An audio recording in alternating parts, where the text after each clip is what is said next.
We're taking smartphone, spaceship technology on a motorcycle platform with the safety of a car.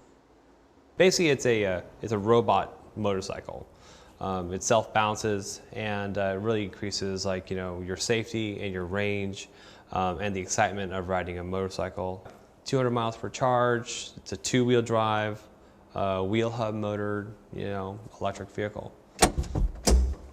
Steer it like a car. You sit in it like a car. You have pedals like a car, but the robot side, it takes your steering input and leans you into turns, a lot like a jet fighter.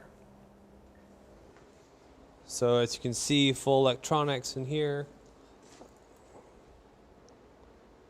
And this is actually our real gyro right here, if you want to take a look at this. The gyroscopes inside basically output around 1,300 foot-pounds of torque. So you basically need a baby elephant to knock it over. It's a lot like a CMG or a control moment gyro.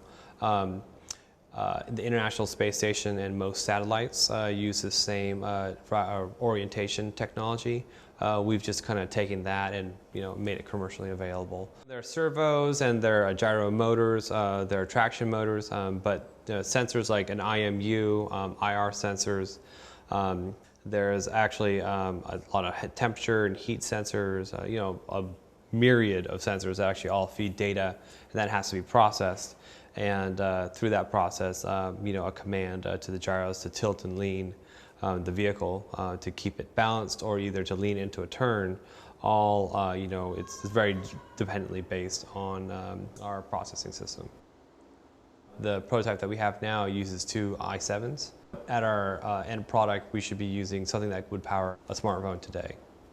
One of the hurdles in our development is having the vehicle actually be more aware of its surroundings. So it's kind of like putting AI, but also having good sensory perception of the road, of any kind of external influences or disturbances, and having that all get computed and processed to allow for stability in all scenarios.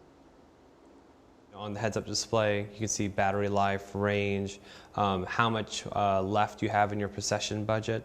It's kind of like your artificial horizon.